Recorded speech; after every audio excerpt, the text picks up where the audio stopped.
नमस्कार, मैं हूँ रंजन कुमार और आप देख रहे हैं literary characters of Ranjan Kumar और इसमें चल रही है कहानी बड़े बाबू की मेरे उपन्यास पर आधारित ये वीडियो सीरीज और अतश्री नवल नारायण कथा। तो अतश्री नवल नारायण कथा का आज 19वां अंक। इसके पहले कि मैं आपको 19वें अंक को शुरू करूं और मैं पीछे कहानी में क्या हुआ था उसके ऊपर जाऊं, जो व्यूअर्स अतश्री नवल नारायण कथा को यहाँ पे देख रहे हैं उनमें कुछ ऐसे व्यूअर्स हैं जो स्पैम करने की कोशिश कर रहे हैं। और स्पैम वो होता है कि लगातार आप एक ही मोबाइल से कई वीडियोस को एक ही वीडियो को कई बार क्लिक करते हैं, जो आप उसके बाद थोड़ी देर के बाद फिर वो एक दिन दो दिन के बाद उसको यूट्यूब स्पैम में काउंट करेगा और उसे उसके व्यूज को फिर कम कर देगा। जो कोई भी ये कर रहे हैं, मुझे पूरा अनुमान है कि ये करने वाले लोग कौन हैं। उन्होंने हमारी वेबसाइट hellobareilly.in पर भी अपनी पूरी कोशिशें कर ली हैं और कामयाब नहीं हुए। मैंने उस दिन भी वहां पे उनको एक चैलेंज दिया था कि अगर अपनी बाप की पैदाइश हो और तो जितनी ताकत लगा सकते हो लगा दो और जो कर सकते हो कर लो। तो जब वेबसाइट को कुछ नहीं कर पाए तो ये तो यूट्यूब है बबुआ, हम भी देखना चाहते हैं जोर कितने हैं। कहानी तो चलती रहेगी। जिनके भी पेट में दर्द उठ रहा है, मरोड़ उठ रहा है, मेरा प्राथमिक दायित्व है कि जिसके भी पेट में मरोड़ उठे, दर्द उठे, उसके दर्द को और बढ़ाया जाए। चलिए, इतना ही कहना था। अपने व्यूअर से अलग जो कुछ खास किस्म के व्यूअर्स हैं, बाकी वापस आते हैं अपने स्टाइल पर। और आपको पता है कि मैं हूं रंजन कुमार, आप देख रहे हैं literary characters of Ranjan Kumar और इसमें चल रही है कहानी अतश्री नवल नारायण कथा। और नवल नारायण कथा में आज हम खड़े हैं 19वें एपिसोड में, 19वें अंक में। और हमारे सम्मुख बैठे जो दो श्रोता हैं, हमारे जनार्दन चाचा और संजय भैया। तो आपको पिछले अंक की कहानी अगर याद हो और नहीं याद है तो मैं आपको रिफ्रेश करा दूं। नवल नारायण की पत्नी माया अपने 5 महीने के पुत्र को लेकर के, वो पुत्र जो उसकी बेटी के मरने के 5 साल बाद हुआ है, उस पुत्र को लेकर के पचनामा जाती है। और हंस जी अपनी इस बहन को पचनामा ले जाने के लिए बहुत बड़ा गेम खेलते हैं। उस बच्चे की तबीयत खराब रहा करती थी, महीने में 2-3 दिन डॉक्टर की जरूरत पड़ जाया करती थी, सांस की प्रॉब्लम हो जाया करती थी। दत्त बाबू ने मना किया था, लेकिन हंस जी ये झूठा बहाना बना करके ले जाते हैं कि हमारे घर में ऐसी परंपरा है। जबकि जब हंस जी जब अपनी इस बहन को लेकर के जाते हैं सुदिन सधाने के नाम पर, दत्त बाबू ने कहा था कि हमारे यहाँ पहले बच्चे में सुदिन सधाया जाता है, जो आपने पहली पोती जो मर गई उसमें तो सुदिन का काम खत्म हो गया है, इस बच्चे को सुदिन की कोई जरूरत नहीं है। लेकिन हंस जी कहते हैं हमारे यहाँ हर बच्चे में हम सुदिन सधवाने का नियम पूरा करते हैं। और ये कह के हंस जी जब ले जाते हैं अपनी इस बहन को, क्यों ले जाते हैं ये भी आपको पता है, हमने आपको स्पष्ट कर दिया था कि हंस जी को ना सुनना किसी से अच्छा ही नहीं लगता था।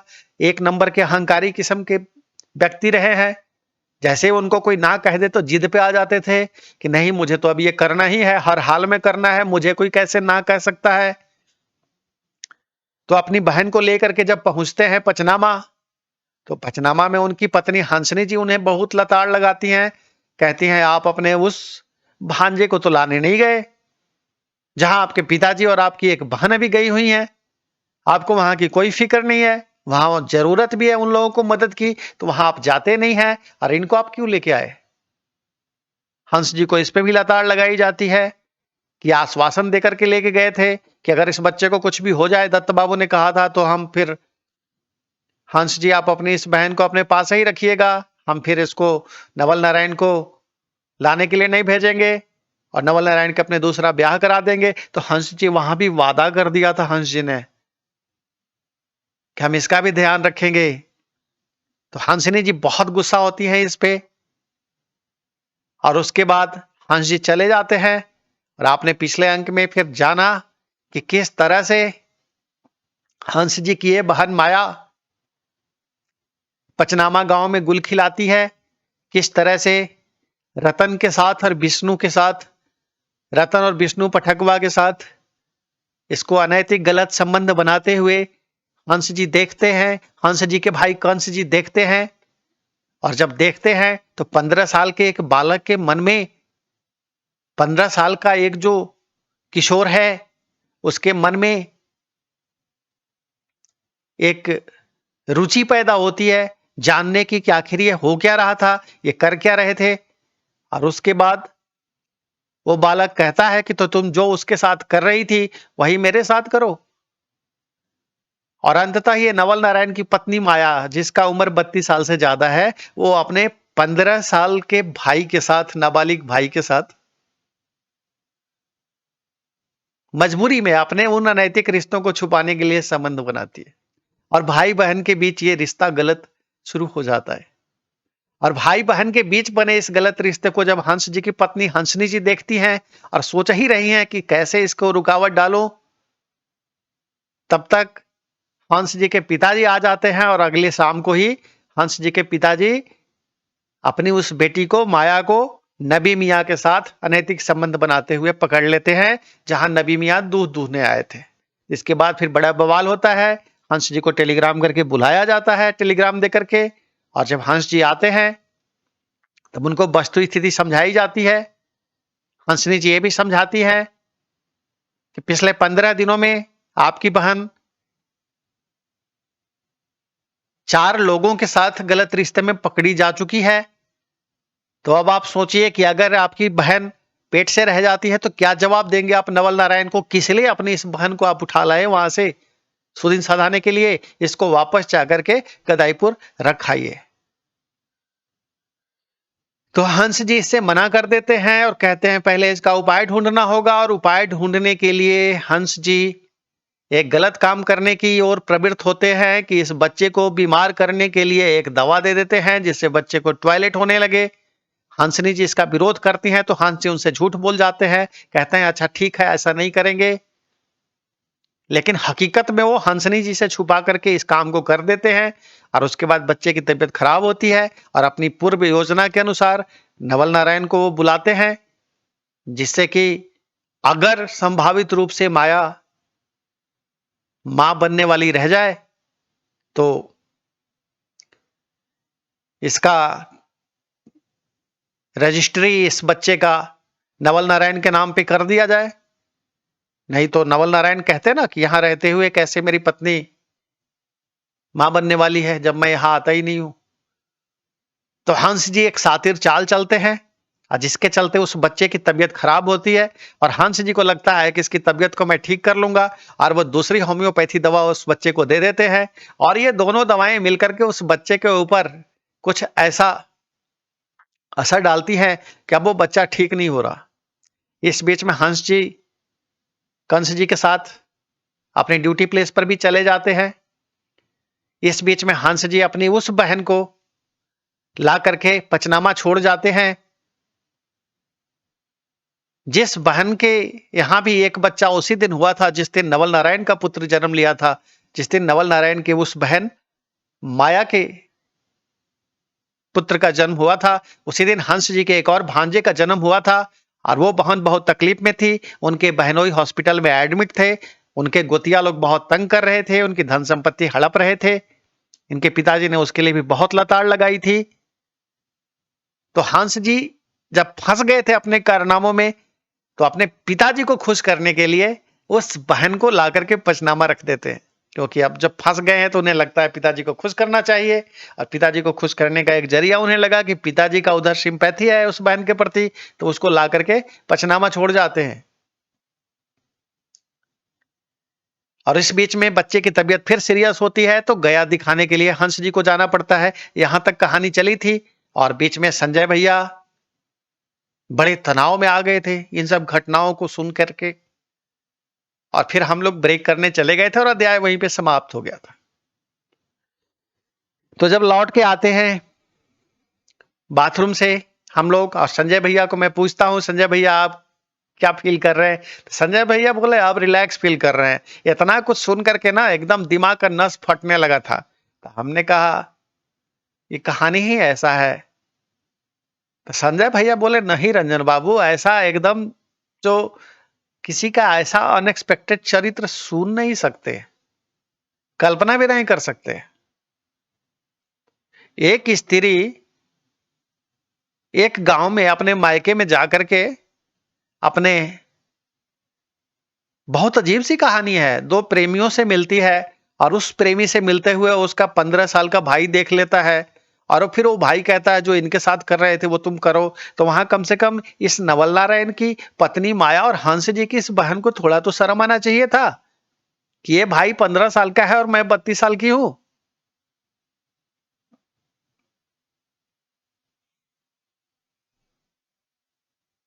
तो मैंने कहा संजय भैया, माया की उम्र 32 साल ही नहीं थी, उससे ज्यादा थी।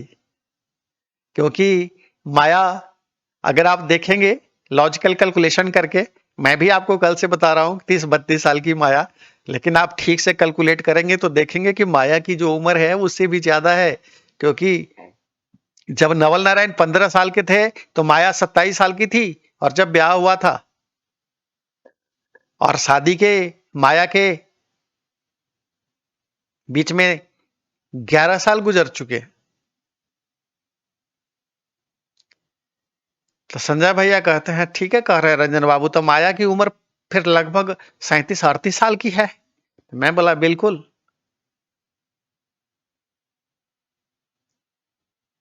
तो कह रहे हैं कि 37-38 साल की माया और अपने 15 साल के भाई के साथ अनैतिक गलत संबंध बनाती है, इससे बड़ा शर्मनाक कुछ और हो सकता है रंजन बाबू? हमने कहा नहीं हो सकता, इसीलिए तो ये कहानी बतानी पड़ रही है।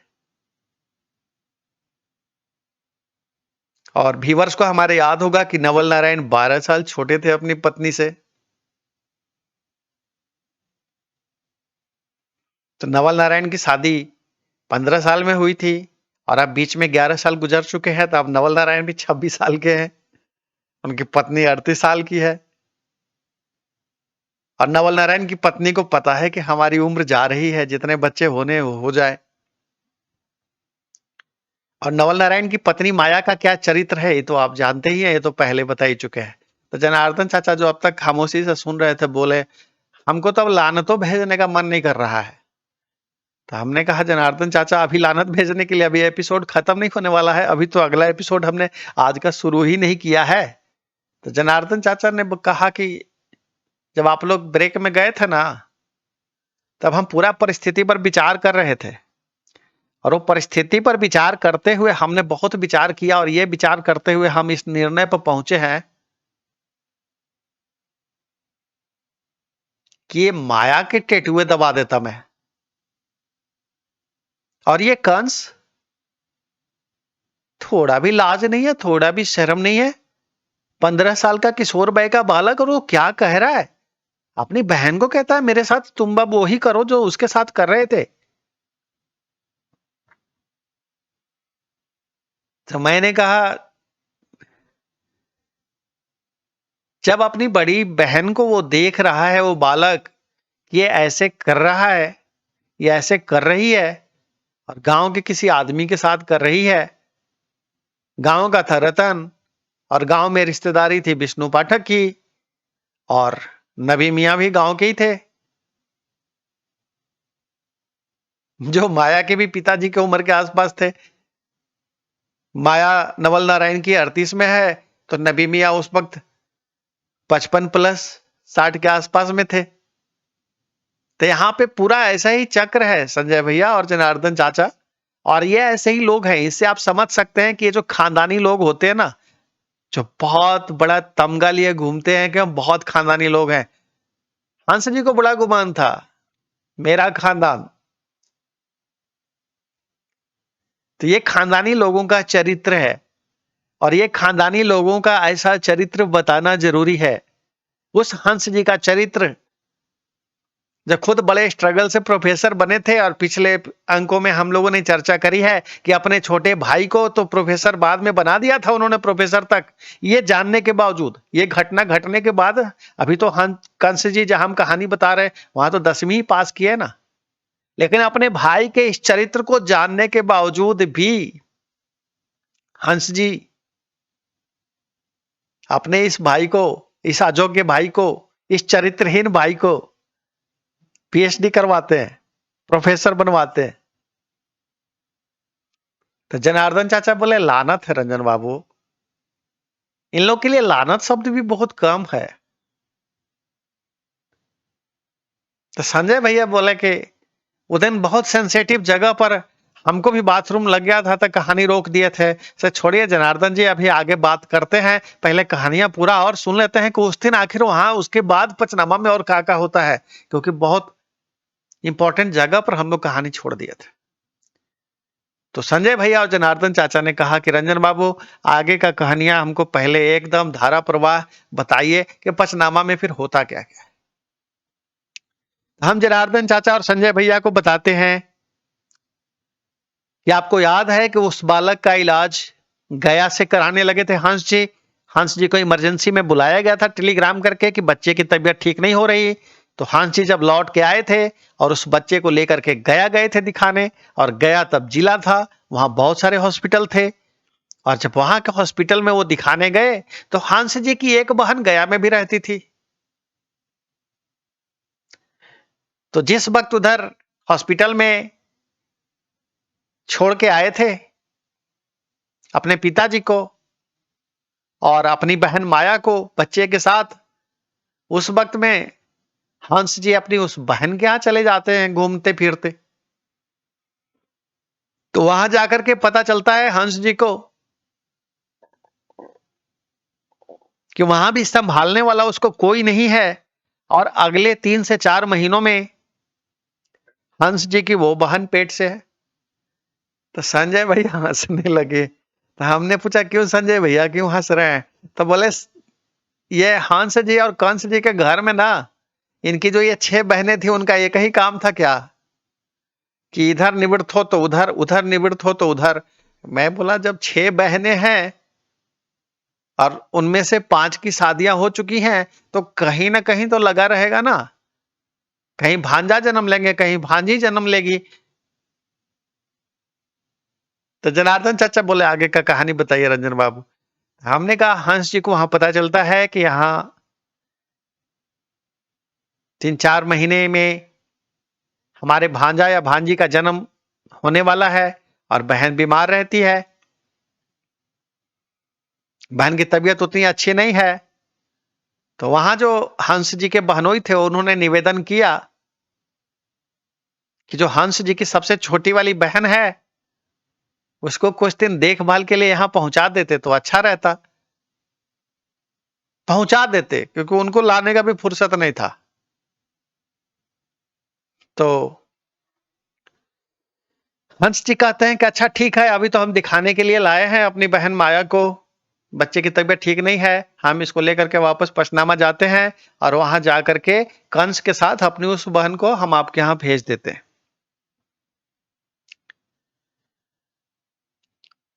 तो हंस जी फिर उस बच्चे को दिखा करके लौट के आते हैं, और आने के बाद अब उनको पिताजी को खुश करना था ना, वो ज्यादा इंटरेस्टेड नहीं थे। हंस जी का इसमें कोई इंटरेस्ट नहीं था कि अपनी बहनों के हेल्प करने के लिए एक वो छोटी बहन को भेजा जाए। और वो बहन भी बहुत चिढ़ती थी, कभी इधर भेज रहे हो कभी उधर भेज रहे हो। तो जब उसने सुना कि अब मुझे गया जाना है तो उसने कहा भी मैं तो दाई का ही काम करने में लगी हुई हूं, हमारा यही एक काम रह गया है क्या? तो हंस जी के हंसनी जी जवाब देती हैं कि नहीं, अब आपका भी जल्दी से ब्याह कर देते हैं, दूल्हा आपके लिए जल्दी ढूंढवाते हैं, ताकि आपका ये काम ना रह जाए कि हर जगह जाकर के आपको दाई का काम करना पड़े अपनी बहनों के यहां। फिर आपके लिए, ये दाई का काम करने के लिए आपकी इन बहनों को भेजेंगे आपके यहां, जिनके लिए आप हेल्प करने जा रही हैं। तो ये मजाक की बात थी। और अगले दिन हंस जी अपने इस भाई कंस जी के साथ अपनी उस बहन को गया भिजवा देते हैं। इस बीच में उसी दिन शाम को बच्चे की तबीयत और सीरियस होती है। हंस जी ये सोचते हैं कि कल ही तो लौट करके आए हैं गया से, फिर वापस गया लेके जाएं क्या, या थोड़ा इंतजार कर लें। और फिर वो प्रयोग पर प्रयोग करने लगते हैं, क्योंकि उनको अपने डॉक्टरी के ज्ञान पर भी थोड़ा ज्यादा भरोसा था। होम्योपैथ का अपने आप को बहुत अच्छा स्पेशलिस्ट डॉक्टर समझते थे। तो उन्होंने बच्चे को 2-3 होम्योपैथी की डोज भी दे दी, लेकिन बच्चे की हालत न सुधरनी थी न सुधरी। अब रात के 11 बज रहे हैं और बच्चे की हालत बिगड़ती जा रही है। गांव के डॉक्टर रतन को बुलाया जाता है, तो रतन तो कह देता है कि आने से ही मना कर देता है। कहता है जिसका इलाज गया में चल रहा है उसका हम क्या करेंगे, हमारे समझ में क्या आएगा यहां पे। तो हंस जी किसी तरह इंतजार में हैं कि आज की रात कटे तो कल इस बच्चे को लेकर के और अपनी बहन को लेकर के अरवल ही चले जाएं, क्योंकि हंसनी जी बार बार कह रही थी इस बच्चे का जहां इलाज चल रहा था अरवल में जिस डॉक्टर के पास, उसी के पास इसको ले जाया जाए, शायद वहां ये ठीक हो सकता है। तो अंत में हंसनी जी की बात पर अमल करने की तैयारी जब हंस जी कर रहे थे और ये तैयारी कर रहे थे कि अगली सुबह अरवल के लिए निकलेंगे और वहीं बहन को छोड़ आएंगे वहां, लेकिन प्रकृति ने तो कुछ और ही खेल रच रखा था जनार्दन चाचा। तो जनार्दन चाचा बड़े गौर से देख रहे थे मुझे और वो कहानी के आगे बढ़ने का इंतजार कर रहे थे। तो मैंने उन्हें बताया कि जनार्दन चाचा प्रकृति ने वहां कुछ और खेल रच रखा था।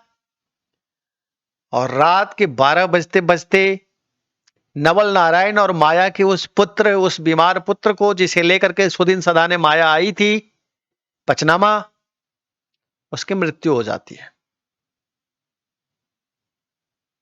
उसके बच्चे के प्राण पखेरु उड़ जाते हैं।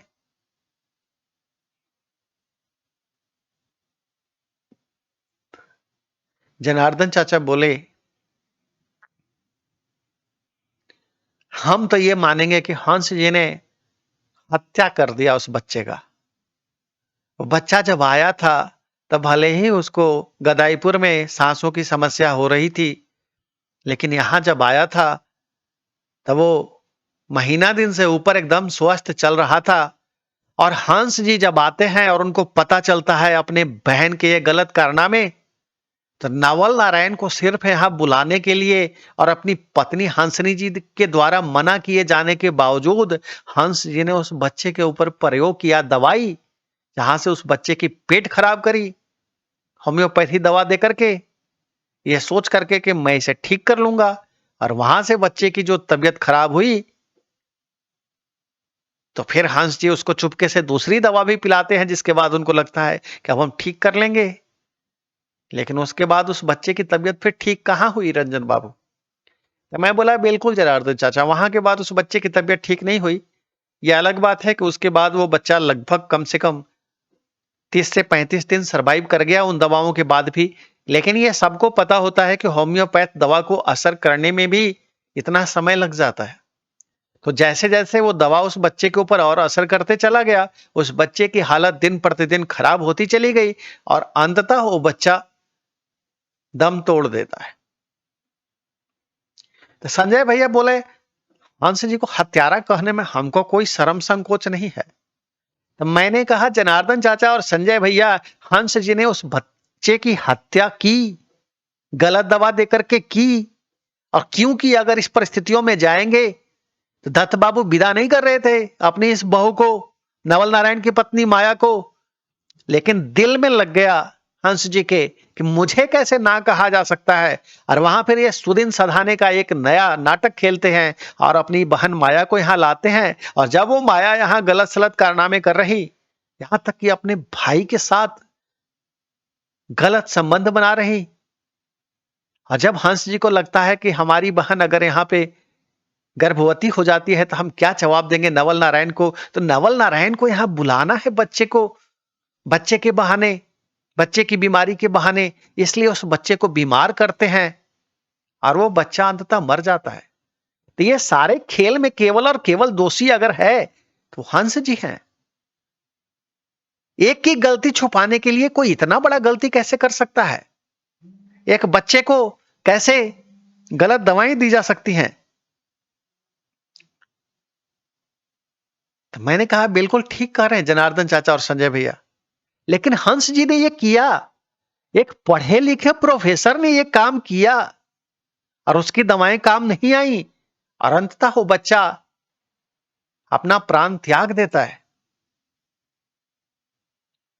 गलत को सही करने की फिराक में हंस जी का किया हुआ ये कारनामा एक अक्षम्य अपराध है, जिसमें एक बच्चे का प्राण चला जाता है। हंसनी जी ने उन्हें कहा था कि भगवान हम लोग को ऐसे ही औलाद नहीं दे रहे हैं, बच्चे को गलत दवाई देने का तो आप सोचिए भी मत, यह बहुत बड़का पाप होगा। लेकिन हंस जी ने उसे अनसुना कर दिया और जब बच्चे के प्राण निकल गए तो हंसनी जी ने हंस जी से पूछा कि कहीं आपने अपना वो प्रयोग ही तो नहीं इस बच्चे पर दोहराया था? आपको मेरी सौगंध है। हाथ पकड़ के हंसनी जी ने जब पूछा, सबके सामने, वहां पे माया भी थी और हंस जी की वो बहन भी थी जिसे वो लेकर के आए थे अभी, जहां उसी बच्चे के साथ दूसरा बच्चा उसके घर में जन्म लिया था, जिसके पति उधर हॉस्पिटल में भर्ती थे। तो हंस जी स्वीकार करते हैं कि हां मैंने वो दवा दी थी, लेकिन उसके 2 दिन के बाद मैंने उसे ठीक करने वाली दवा भी दे दी थी। अब मुझे नहीं लगता कि उससे कोई प्रॉब्लम होना चाहिए। तो हंसनी जी उनके छाती पर मुक्के मार मार के पूछने लगती हैं कि उस दिन से बच्चा फिर स्वस्थ क्यों नहीं हुआ? बच्चा तो स्वस्थ था, फिर आपके दवा देने के बाद ही बीमार पड़ा। फिर आपने उसको फिर से वो उसका पेट खराब करने के लिए दवा दिया, फिर उसका पेट ठीक करने के लिए 2 दिन बाद दवा दिया। लेकिन क्या बच्चे का खराब पेट फिर ठीक हुआ? क्या बच्चे का स्वास्थ्य फिर उसके बाद ठीक हुआ? कभी भी वो नॉर्मल रहा? और आज अंततः ये मर गया, इसकी जिम्मेदारी किसके ऊपर जाती है? तो हंस जी फिर वही रुतबे वाली बात करने लगते हैं। कहते हैं हंसनी जी को ये समय नहीं है गलतियां ढूंढने का, ये समय है कि इस मुसीबत से अभी पहले बाहर कैसे निकलना है। क्योंकि दत्त बाबू का ये पोता मर गया और मैं वहां वादा देकर के आया था कि मैं इसे मरने नहीं दूंगा। अब दत्त बाबू किसी भी तरह से मेरी इस बहन को अपने घर में नहीं रखेंगे, वो नवल नारायण का दूसरा ब्याह कर देंगे और जो मुझे नहीं होने देना है। तो हंसनी जी कहती हैं गलती पर गलती मत करिए, चुपचाप वहां खबर कर दीजिए कि ऐसी परिस्थिति घट गई है। लेकिन हंस जी के दिमाग में तो एक अलग ही खिचड़ी पक रहा था।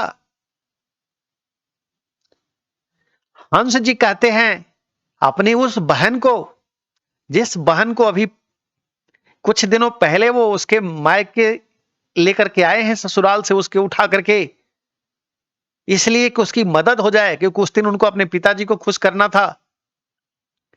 तो उसको कहते हैं कि तुम्हारा जो ये पुत्र जिंदा है, ये माया को दे दो।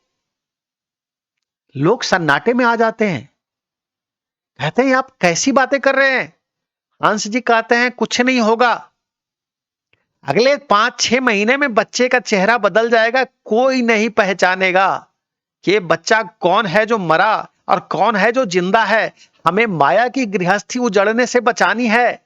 नवल नारायण का पुत्र यहां मर गया है, लेकिन हम ये हरगिज जाहिर नहीं होने देंगे कि नवल नारायण का पुत्र धरती पे नहीं है, नवल नारायण के पुत्र की मृत्यु हुई है और माया के पुत्र की मृत्यु हुई है। इस बच्चे को तुम माया को दे दो, इसे माया की गृहस्थी उजड़ने से बच जाएगी। और तुम्हारे पास तो पहले से ही और भी पुत्र हैं, तुम्हारे पास और भी पुत्री है, और दुनिया को यह सहज ढंग से यकीन हो जाएगा कि तुम्हारी गलती के कारण ये बेटा मर गया तुम्हारा, क्योंकि तुम्हारे पति उधर हॉस्पिटल में हैं, ज्यादा केयर तुम नहीं कर पाई, इसलिए वो बच्चा सरवाइव नहीं कर पाया, अचानक से बीमार हुआ और खत्म हो गया। सो कल तक हम लोग इस रहस्य को नहीं खोलेंगे। कल हम लोग ये प्रचारित करेंगे, लोगों से बताएंगे कि ये बच्चा तो ठीक हो रहा है, लेकिन ये कहेंगे दुनिया को कि इसका बच्चा अभी तबीयत खराब है, और उसके अगले दिन ये घोषणा कर देंगे कि इसका बच्चा नहीं रहा। अब हंस जी की वो बहन सन्नाटे में है, वो मना करती है, हंसनी जी मना करती हैं, और हंस जी के पिताजी को तो कुछ सूझे ही नहीं रहा था। वो कहते हैं जो हो रहा है गलत हो रहा है, मैं इसके समर्थन में हरगिज नहीं हूं, लेकिन ये प्रॉब्लम हंस ने क्रिएट करा है, हंस ने पैदा किया है गदाईपुर जा करके, और अपनी इस माया को ला करके, जिसके बाद इतने खेल हो गए, इतनी सारी गलतियां हो गई, तो अब हंस ही जाने कि इसे कैसे समस्या का समाधान करना है। तो हंस जी अपनी उस बहन को मजबूर करते हैं, कहते हैं देखो अगर तुमने हमारी बात नहीं मानी तो पहला चीज जो जाएगा वो ये जाएगा कि तुम्हारा यहां से जो आसरा तुम्हें पचनामा में हम दे रहे हैं, हम तुम्हें और तुम्हारे बच्चे को यहां अगर आसरा देने से मना कर देंगे तो तुम कहां जाओगी? वहां तुम्हारे गोतिया लोग तुम्हारा नुकसान करने में पहले ही लगे हुए हैं। तुम्हारे पति ऑलरेडी हॉस्पिटल में भर्ती हैं और उनका इलाज 3-4 साल लंबा चलने वाला है। तुम सोचो कि तुम्हारा क्या होगा अगर हमने अपने हाथ खींच लिए, और अगर हम तुम्हारी मदद करने को तैयार हैं तो तुम्हें भी हमारी मदद करनी चाहिए, अपनी इस बहन की मदद करनी चाहिए, क्योंकि इसकी गृहस्थी उजड़ जाएगी माया की। हम क्या मुंह लेकर के जाएंगे दत्त बाबू के पास? तो कितना भी ना नुकुर करती रह गई, लेकिन पूरे रात के मान मनोवल में हंस जी ने मां की ममता को तार तार कर दिया। व्यभिचारिणी माया को अपनी उस बहन का पुत्र उठाकर के उसकी गोद में दे दिया। बोला दुनिया के सामने तुम्हारा पुत्र नहीं मरा है, हम दुनिया के सामने तुम्हारे इस पुत्र के मरने की घोषणा नहीं करेंगे, और हम तुम्हें अभी विदा भी नहीं करेंगे, गदाईपुर जाने भी नहीं देंगे। कम से कम अब 9 से 10 महीने हम यहां तुम्हें रखेंगे, जिससे कि इस बच्चे का चेहरा कोई वहां पहचान ना पाए, क्योंकि वो बच्चा 5 महीने का था जब पचनामा आया था, और जब साल से ऊपर का होकर के जाएगा, 1.5 साल का, 15-16 महीने का, तो कोई उसका चेहरा पहचान नहीं पाएगा।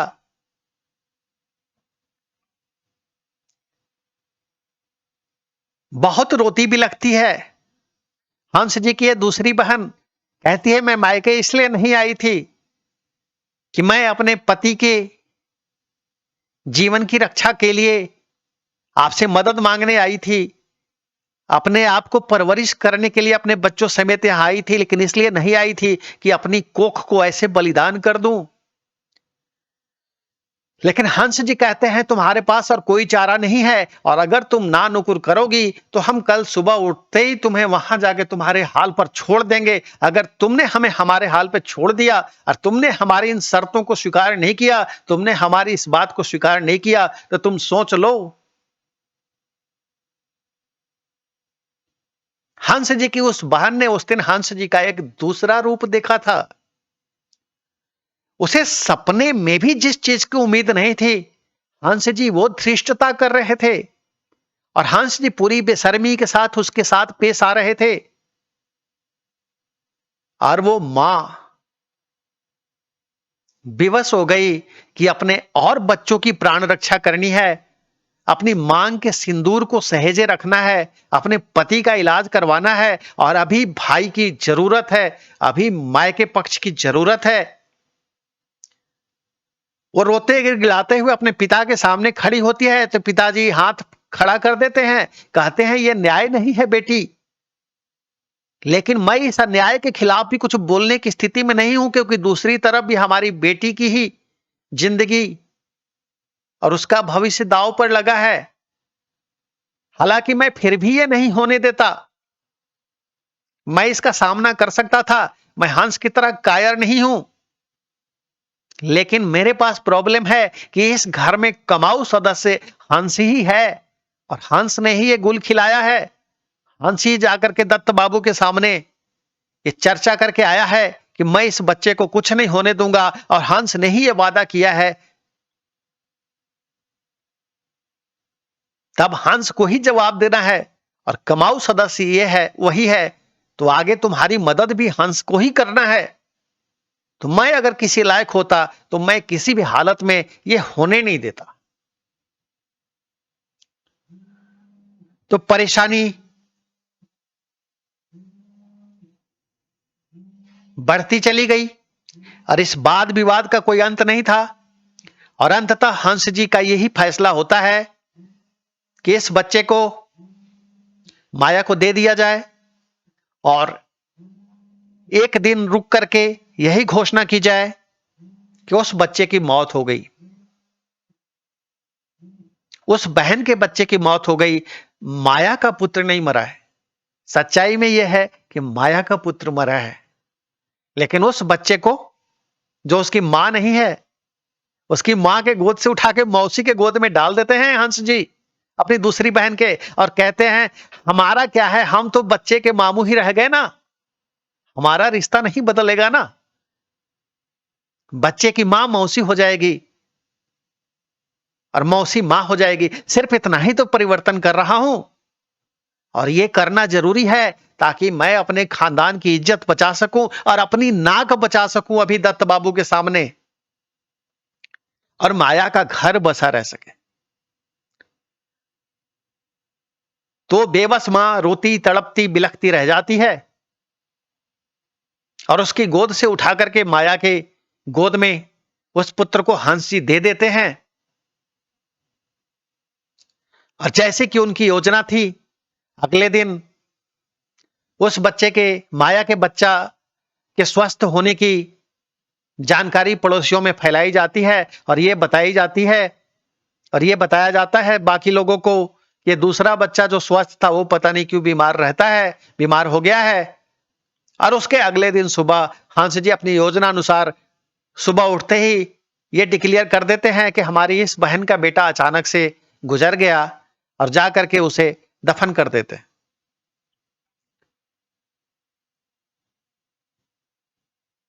तो जो नवल नारायण और माया का पुत्र, बीमार पुत्र मरता है, उसे हंस जी कब्रिस्तान में दफन कर देते हैं ले जाकर के श्मशान घाट पर, क्योंकि छोटे बच्चे को दफनाया जाए यही रिवाज रहता है। और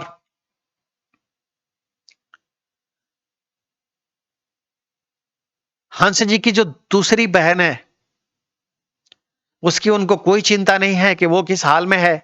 माया की चिंता हंस जी को थी, क्योंकि हंस जी एक गुनाह करके माया को लाए थे, जबरदस्ती लाए थे। तो इस बच्चे का सुदिन सधाने के लिए जो हंस जी लाए थे, हंस जी ने उसकी कीमत अपनी उस दूसरी बहन से वसूल कर लिया, उसकी कोख को सूनी कर दी, उसके गोद को सूना कर दिया, और उस बच्चे को माया की गोद में डाल दिया। माया ने जो पाप कर्म किए थे, माया के जो कारनामे थे, माया के किए हुए पाप कर्म और कारनामों की वजह से माया के बच्चे की मौत होती है। लेकिन माया को क्या फर्क पड़ता है? यहां हंस जी न्याय करने से चूक जाते हैं, सच का सामना करने से चूक जाते हैं, और भाग्य विधाता बनने की कोशिश करते हैं। हंसनी जी इससे सहमत नहीं है, हंस जी के पिताजी से सहमत नहीं है, हंस जी की माता जी से सहमत नहीं है, हंस जी की वो बहन भी से सहमत नहीं है जिसके पुत्र को लेकर के वो माया की गोद में डाल देते हैं। लेकिन इस बात से सहमति किसकी है? सिर्फ माया की। और इस बात से दूसरी सहमति किसकी है? उस घर में मौजूद उस दिन हंस जी की। बहुमत के हिसाब से भी आंकड़े हंस जी के पक्ष में नहीं थे, लेकिन हंस जी अपना यह निर्णय जबरदस्ती थोप देते हैं सबके ऊपर, और सबको कसम देते हैं। हंस जी बहुत बेशर्म आदमी रहे हैं। हंस जी अपनी पत्नी को अपनी कसम देते हैं, कहते हैं कि आप इस बात को कभी नहीं खोलिएगा, आज यहीं पे कसम खाइए घर के मंदिर में।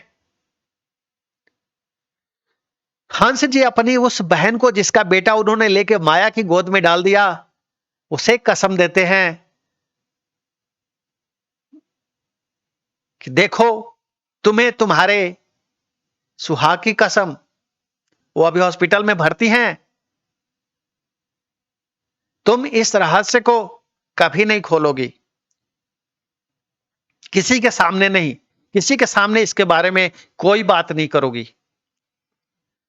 तो हंस जी को वो बहन रोते हुए कहती है कि भैया, आपने जो किया है गलत किया है, इसके लिए समय आपको माफ नहीं करेगा। आज हम आपके सामने ये कसम तो खा रहे हैं, अपने सुहाग का जो आप कसम दे रहे हैं, लेकिन ये कसम कब तक निभेगा ये मुझे नहीं पता, क्योंकि जैसे ही मेरे पति ठीक होकर के आएंगे, मैं उन्हें तो ये बात बताए बिना नहीं रहूंगी।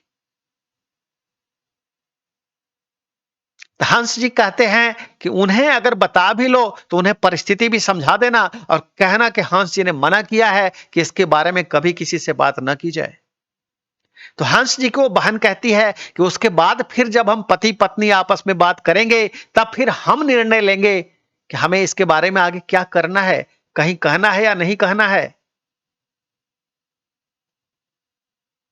आज हम आपकी बात मानने को विवश हैं, उस दिन समय जैसा आगे भविष्य लिखना चाहेगा, हम उस दिन उसका भविष्य लिखेंगे। हंस जी कहते हैं अगर तुमने उस दिन कसम तोड़ के आगे बढ़ने का कोशिश किया, तब तक समय इतना आगे निकल चुका होगा कि तुम चाह के भी कुछ नहीं करोगी। इसलिए मेरी बहना, हम तुम्हें यह नेक सलाह देते हैं कि पहले तो इस बात को अपने तक ही सीमित रखना, और अगर अपने तक सीमित ना रख सको, अपने पति को अगर बता भी दो, तो भी इस निर्णय का पूरे जीवन सम्मान करना। तो हंस जी की वो बहन इसके आगे का कुछ वादा नहीं देती है, वो रोते हुए इतना ही कहती है, आज मेरा आपने कोख उजाड़ा है, आज मेरे पुत्र को आपने मेरी छोटी बहन की गोद में डाल करके मुझसे वो बहुत बड़ी कीमत ले ली है, सिर्फ अपने इस मदद के बदले कि आप मेरी तब तक परवरिश करेंगे जब तक मेरे पति ठीक होकर के नहीं आते, और अभी मेरे पास कोई रास्ता नहीं है। लेकिन एक मां की ममता आपको श्राप दे रही है कि आप इस जीवन में अपने इस कृत्य का फल जरूर भोगेंगे भैया। तो ये उस मां का दिया हुआ, हंस जी की बहन जो एक मां है, जिसके गोद से हंस जी ने उसके पुत्र को छीन के अपनी दूसरी बहन को उसके घर बसाने के लिए दे दिया है, उसके मुख से निकला हुआ एक श्राप था। तो जनार्दन चाचा बोले, ऐसा श्राप लग जाता है रंजन बाबू? मैंने कहा यह श्राप लग गया जनार्दन चाचा। और हंसनी जी को पता था, और हंसनी जी ने भी हंस जी को कहा था कि पता नहीं कौन से हमारे पाप कर्म थे जो अभी हमारी औलाद नहीं हो रही, लेकिन आपने आज जो ये कारनामा किया है, इसके बाद मुझे पूरा यकीन हो गया है कि इस जीवन में अब अपनी कोई औलाद होनी भी नहीं है। और ये भी मुझे यकीन हो गया है कि इस जन्म में तो छोड़िए, अगले जन्मों में भी हमें इसकी कीमत चुकानी पड़ेगी। लेकिन चूंकि गलती मैंने नहीं करी है, गलती आपने करी है, तो इसकी कीमत आपको चुकानी पड़े। तो हंस जी पूछते हैं, इसका क्या मतलब हुआ? तो हंसनी जी कहती हैं, इसका एक ही मतलब हुआ कि अगर पति पत्नी का बंधन 7 जन्मों का होता है, तो ये हमारा आखिरी जन्म हो आपके साथ, क्योंकि आप जैसे घटिया आदमी को दोबारा पति के रूप में मैं नहीं पाना चाहती, जिसका नाम बहुत हो, जो पढ़ा लिखा बहुत हो, लेकिन एक मूर्ख की तरह हरकत करे और कई लोगों के साथ अन्याय करे। आपने पहले उस बच्चे को गलत दवा दिया, बीमार किया, गलती आपकी बहन की है सरासर। पहले आपकी गलती है कि आप इसको लेके आए, उसके बाद आपकी बहन की गलती है जो यहाँ पे अनैतिक रिश्ते बना रही है, जिसे कुल खानदान की मर्यादा का और अपने वैवाहिक रिश्ते की कोई परवाह नहीं है, और उसको सही करते करते आप उन निर्दोष लोगों के ऊपर अन्याय कर बैठे हैं अब, जो नहीं करना चाहिए था। तो उस वक्त भी हंस जी को अपने पद और विद्वता की बहुत उस घमंड था। तो हंस जी कहते हैं ये सब समय निर्धारित करेगा, अब फिलहाल अभी इस टॉपिक को बंद कर दिया जाए, और आज के बाद इस घर में इस टॉपिक के ऊपर कभी चर्चा ना हो, कोई चर्चा ना करे। तो हंसनी जी कहती हैं, ये जो आपकी छोटी बहन है वो क्या नहीं जान जाएगी, पहचान जाएगी? जो आप कह रहे हैं कि आज जो घर में बातें हुई हैं ये कोई ना जाने, तो आपकी वो छोटी बहन नहीं पहचान लेगी कि ये बच्चा कौन सा है? तो हंस जी कहते हैं, बिल्कुल नहीं पहचानेगी। उसे हमने वहां गया में भेजा है ना अपनी उस बहन के यहाँ। तो 3-4 महीने तो वहां उसे ऐसे ही रहने हैं, सेवा करने के लिए उनके, और हम उसे अगले 4-5 महीने और छोड़ देंगे। और तब तक बच्चे का चेहरा बहुत बदल जाएगा, और हर जगह तो हम लोग यही बताएंगे, सच को छुपा लेंगे और झूठ को बता देंगे, और तब तक बच्चे का चेहरा बदल चुका होगा, कोई नहीं पहचानेगा। तो हंसनी जी कहती है, और कंस, कंस तो अभी कल परसों में आने वाले हैं। तो हंस जी कहते हैं, नहीं, कंस घर नहीं आएगा। कंस को मैं उधर रास्ते से ही लेकर के अपना जहां ड्यूटी करता हूं वहां चला जाता हूं, और जैसे ही उसका रिजल्ट आएगा उसका उधर ही एडमिशन करा देंगे कॉलेज में, और कंस अगले कम से कम 8-9 महीने तक घर नहीं आएगा, आने नहीं देंगे उसे।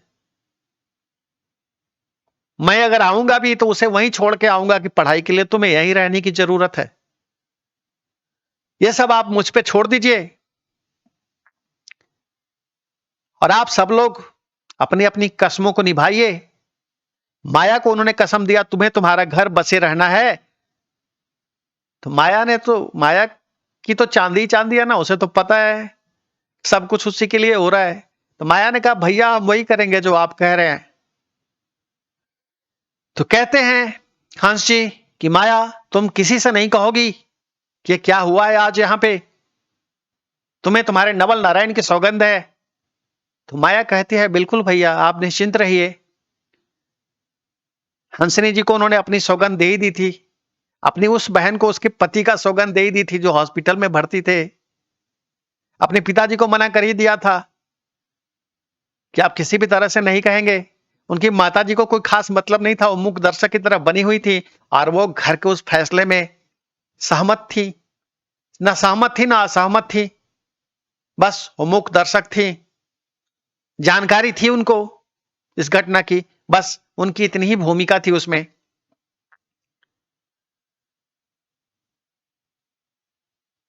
तो जनार्दन चाचा कहते हैं, रंजन बाबू, माथा का एक एक नस फटने लगा है। संजय भैया कहते हैं, हमरो माथा का नस लग रहा है फट जाएगा रंजन बाबू। हमने कहा, जनार्दन चाचा और संजय भैया, ये कहानी बताते बताते